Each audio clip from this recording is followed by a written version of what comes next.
Friends, आप सभी का स्वागत है मेरे YouTube चैनल पर। तो चलिए हमारी कहानी माय डेविल लाइफ के नेक्स्ट चैप्टर को शुरू करते हैं।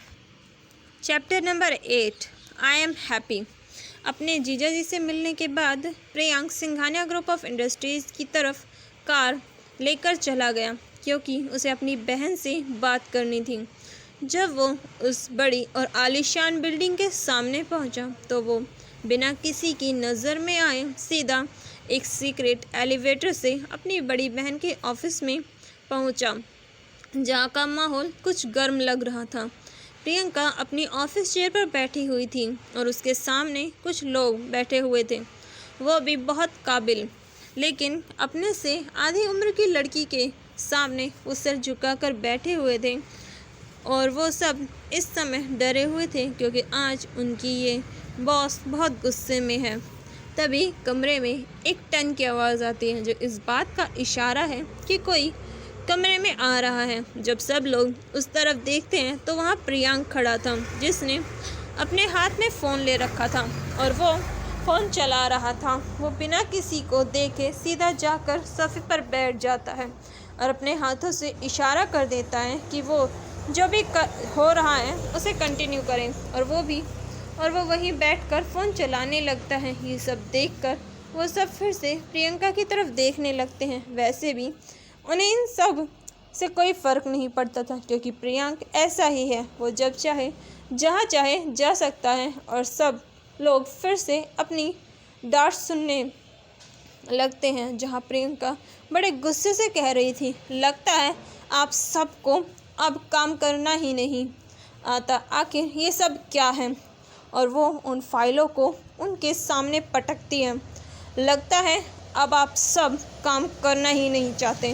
अगर कल तक मुझे ये फाइलें कंप्लीट नहीं मिली तो अंजाम के लिए तैयार हो जाइए। और इतना कहकर वो उन्हें बाहर जाने का इशारा करती है। सब लोग अपना मुंह लटका कर वहाँ से निकल जाते हैं। उनके जाने के बाद प्रियंका अपनी चेयर पर बैठ जाती है और कुछ देर के लिए अपनी आंखों पर हाथ रख लेती है।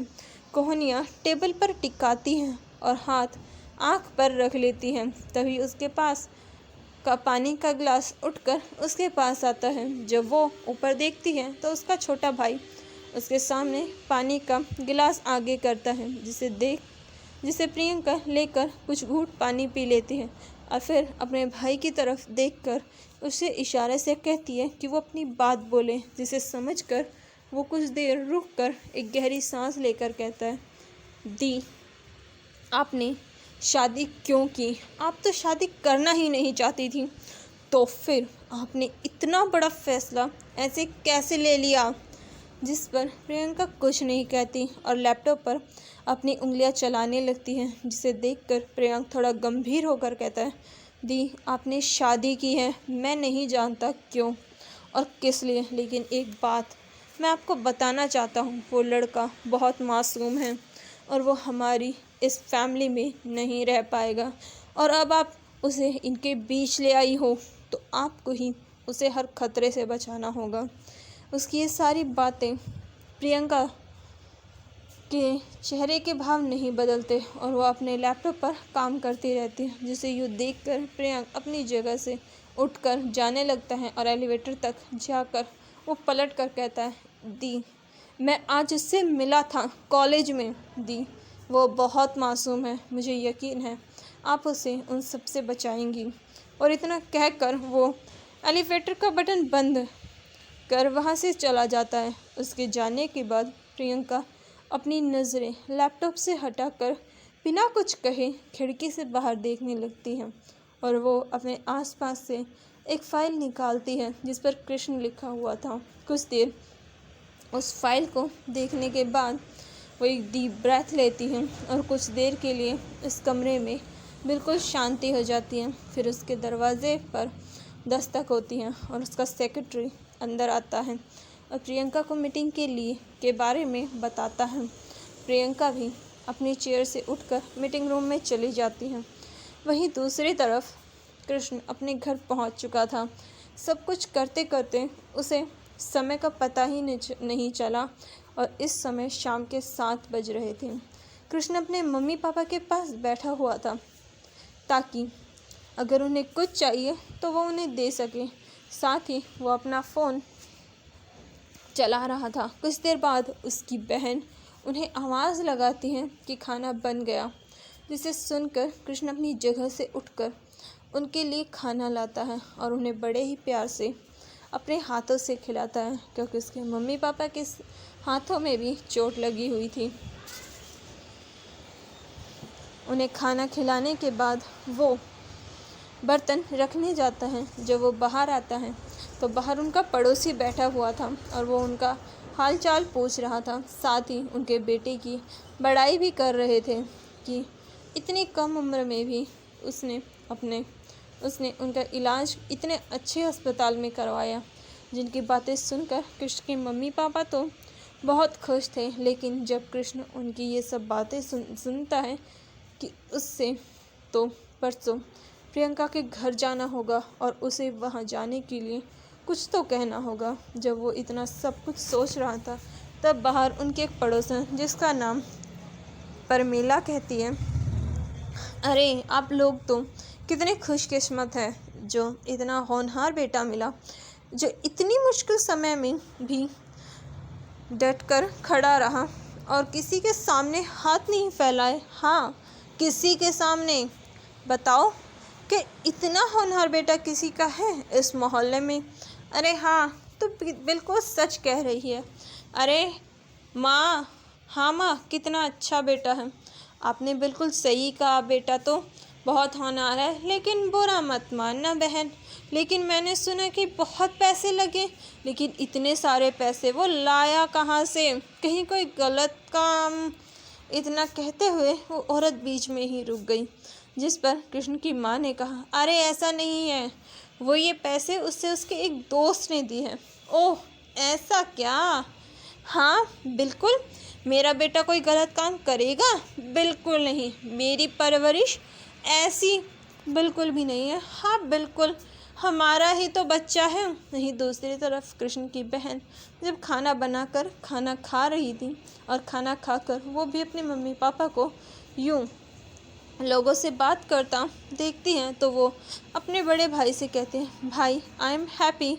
और इतना कहकर वो अपने मम्मी पापा को देखकर मुस्कुराने लगती है, उनके पास चली जाती है। वहीं सबको जाते जाते रात के 9 बज जाते हैं। सब लोग थक हार कर सोने लगे। कृष्ण अपने कमरे में था और वो बहुत कुछ सोच रहा था, जिसके बाद वो अपने आप को शांत करता है और कहता है, कृष्ण तू खुद को क्यों परेशान कर रहा है? अब जल्द मत सोच और सो जा, जो होगा अच्छा होगा। और वैसे भी तेरे पास एक दिन है, ठीक है, फिर सो जा। अबे सो जा और सो जा, यार नींद ही नहीं आ रही। अबे यार ये, ओह माँ। और ऐसे कहते हुए ही वो सो जाता है। वहीं दूसरी तरफ प्रियंका अपना काम खत्म करके अपने घर जाती है और अपने कपड़े बदल कर वो एक ट्राउज़र और उस पर वाइट टी शर्ट पहनती है और जाकर खाना खाती है। ये जगह सुंदर है लेकिन बहुत शांत। प्रियंका खाना खाने के बाद अपने स्टडी रूम में अपना ऑफिस का काम करती है और रात के 9 बजे उसे एक मैसेज आता है जिसमें लिखा था, मैम सर सही सलामत पहुंच गए हैं। और ये पढ़कर प्रियंका फिर से अपना काम करती है और रात के 11:45 पर वो सोने के लिए चली जाती है।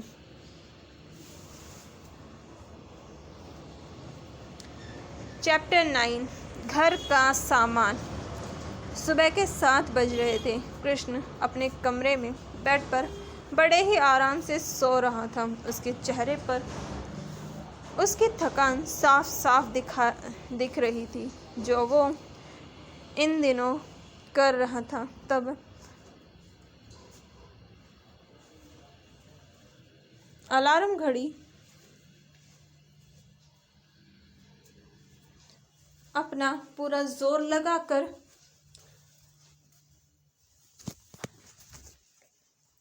चिल्लाती है ताकि ये उठ जाए, लेकिन कृष्ण था कि उठ ही नहीं रहा था।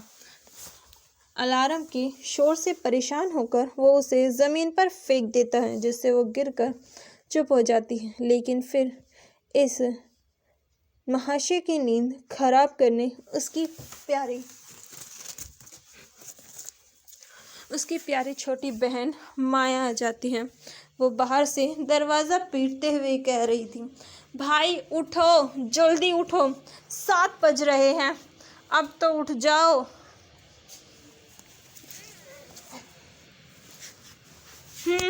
ठीक है, उठ रहा हूँ, पहले जा। ठीक है, जल्दी बाहर आओ। और इतना कहकर वो रसोई में सबके लिए चाय बनाने के लिए चली जाती है। 5 मिनट में कृष्ण के कमरे का दरवाज़ा खुलता है और वो बाहर आता है, अंगड़ाई लेते हुए। तो उठ गए महाराज। कृष्ण के पिता पलंग पर बैठे हुए कहते, उनके हाथ में अखबार था जिसे वो पढ़ रहे थे और उसका भी एक पेज मुड़ा हुआ था। वहीं उनके पलंग के नीचे 2 कप चाय के खाली रखे हुए थे। वहीं कृष्ण की माँ एक खाट पर बैठी हुई थी। वो चाय पी रही थी और चुपचाप बैठी हुई थी। माँ, खाने में क्या बनाऊँ? माया रसोई से बाहर आते हुए कहती है, अरे कुछ भी बना ले। उसकी माँ चाय की चुस्की लेते हुए कहती है, माँ कुछ भी क्या? वो थोड़ा इरिटेट होकर कहती है, ठीक है तो दाल बना ले या आलू। उसकी माँ नॉर्मली कहती है, ठीक है दाल बना रही हूँ। माया रसोई में जाते हुए कहती है। वहीं कृष्ण अब तक बस उबासी लेते हुए पानी पी रहा था। तब उसकी बहन उसे एक पर्ची देती है, जिसे देखकर कृष्ण कहता है, अब ये क्या है? पर्ची? उसकी बहन जवाब देती है, मुझे भी दिख रही है, लेकिन किस चीज़ की? कृष्ण थोड़ा इरिटेट होकर कहता है, घर के सामान की। अब आप जल्दी से नहा कर ये सामान ले आना, सब कुछ ख़त्म हो चुका है। वो भी थोड़ा ज़ोर से कहती है, जिस पर कृष्ण बिना कुछ कहे चुपचाप अंदर जाकर अपने कपड़े लेकर नहाने के लिए चला जाता है। 20 मिनट में तैयार होकर वो 1000 रुपये लेकर बाज़ार के लिए निकल जाता है। उसे पता है घर में पैसे नहीं हैं और इसीलिए उसके पास कुछ पैसे पहले से थे और ये पैसे भी राज ने ही उसे दिए थे। कृष्ण रिक्शा में बैठकर सीधा बाज़ार की तरफ निकल पड़ता है। वहीं बाज़ार में जब वो घर का राशन ले रहा था तो उसे वहाँ अपना दोस्त सुलेमान मिल गया और वो दोनों आपस में बात करने लगते हैं। हे कृष्ण, हाय, कैसे हो सुलेमान? मैं ठीक हूँ, तू बता क्या हाल है? और इतने दिन कहाँ था? अरे क्या बताऊँ, मम्मी पापा का एक्सीडेंट हो गया था, उनका इलाज करा रहा था। यार सब ठीक है ना? और क्या अब अंकल आंटी ठीक है? हाँ वो अब ठीक है। ऐसे ही बात करते करते वो दोनों घर का सारा सामान ले लेते हैं। यार सारा सामान ले लिया और अब मैं चलता हूँ। ठीक है, अपना और अंकल आंटी का ध्यान रखना। ठीक है, बाय बाय। अरे ओके, बाय बाय। और इतना कहकर वो दोनों ही वहाँ से अपने घर के लिए निकल जाते हैं। कृष्ण वहाँ से जा रहा था, तभी उसके सामने एक गाड़ी आ जाती है। जब वो उसे देखता है तो उसे याद आता है कि ये कार राज की है और ये सोचकर वो कार में बैठ जाता है। राज जब कृष्ण को देखता है तो वो कहता है, हेलो सर, कैसे हैं आप? राज बड़े ही आदर के साथ कहता है, मैं ठीक हूँ, और तुम? कृष्ण भी उसी तरह कहता है, सर मैं बिल्कुल ठीक हूँ। राज बड़े आराम से कहता है। वहीं कार इस समय अपनी मंजिल की तरफ चल रही थी। वैसे आज तुम्हारा यहाँ आना कुछ समझ नहीं आया। कृष्ण थोड़ा कंफ्यूज होकर कहता है, जिसकी ये बात सुनकर राज मुस्कुराने लगता है और फिर वो थोड़ा रुक कर बोलता है, सर क्या अब आपके पेरेंट्स ठीक हैं? और क्या अब आपकी फैमिली बिल्कुल ठीक है? हाँ सब बिल्कुल ठीक है, और मम्मी पापा वो भी ठीक हैं। कृष्ण ने एक्साइटेड होकर कहा, क्योंकि वो बहुत खुश था कि उसके मम्मी पापा की जान बच गई और उसका परिवार फिर से पहले की तरह हो गया। ओह ये तो बहुत अच्छी बात है सर कि सब पहले जैसा हो गया। राज भी मुस्कान के साथ कहता है, हाँ बिल्कुल सब पहले जैसा। कृष्ण भी खुशी के साथ कहता है, ठीक है सर, तो कल मैं आपको कब लेने आऊँ?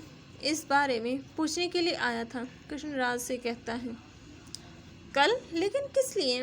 कृष्ण थोड़ा कंफ्यूज होकर कहता है, सर आज लास्ट डे है और कल से आपको मैम के साथ रहना होगा। राज कृष्ण को सब कुछ समझाते हुए कहता है, कल? फिर कुछ देर सोचकर उसे सब कुछ याद आता है। अपने मम्मी पापा का ख्याल रखते हुए वो ये तो भूल ही गया था कि उसने एक वादा भी किया है और उसकी अब शादी हो चुकी है। उसे अब उसके पास जाकर रहना होगा। ओह, तो उस बारे में ठीक है, तो कल मैं आपको फ़ोन कर दूँगा, आप आ जाना। कृष्ण बड़े ही आराम से कहता है, जी जी ठीक है। राज भी आराम से कहता है। इतने में ड्राइवर कार रोक देता है। सर घर आ गया। और ये कहते हैं, कृष्ण ये सुनकर कार से नीचे उतर जाता है और बिना कुछ कहे बाइक करके वहाँ से चला जाता है। राज भी कार लेकर वहाँ से चला जाता है। कृष्ण जब अपने घर के अंदर आता है तो आज भी कुछ लोग अब उसके मम्मी पापा के पास उसका हालचाल पूछने के आए हुए थे। कृष्ण को देखकर वो एक मुस्कुरान देते हैं। तभी माया आकर सारा सामान उठाकर रसोई में रख देती है और कृष्ण भी बचा कुचा सामान उठाकर ले जाकर रसोई में रख देता है और वहाँ से बाहर जाकर अपने रूम में चला जाता है और सोचने लगता है। कृष्ण सोच क्या बहाना बनाएगा अपने मम्मी पापा से कि वो तुझे कल बिना कुछ कहे जाने दे, वो भी लंबे समय के लिए घर से बाहर। क्या मैं हॉस्टल का बहाना बना दूं? अरे यार नहीं, कॉलेज तो इसी शहर में है। अरे कुछ सोच कृष्ण, कुछ सोच, कोई अच्छा सा बहाना। अरे हाँ, दोस्त के घर रहने का। लेकिन भला मैं क्यों दोस्त के घर रहूँगा? अरे नहीं नहीं नहीं नहीं, कुछ अच्छा और कुछ टिकाऊ सोच।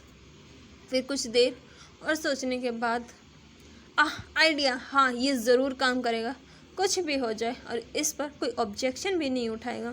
अरे वाह कृष्ण, क्या दिमाग पाया है यार, तू तो जीनियस है। और इतना कहकर वो खुद को ही शाबाशी देने लगता है।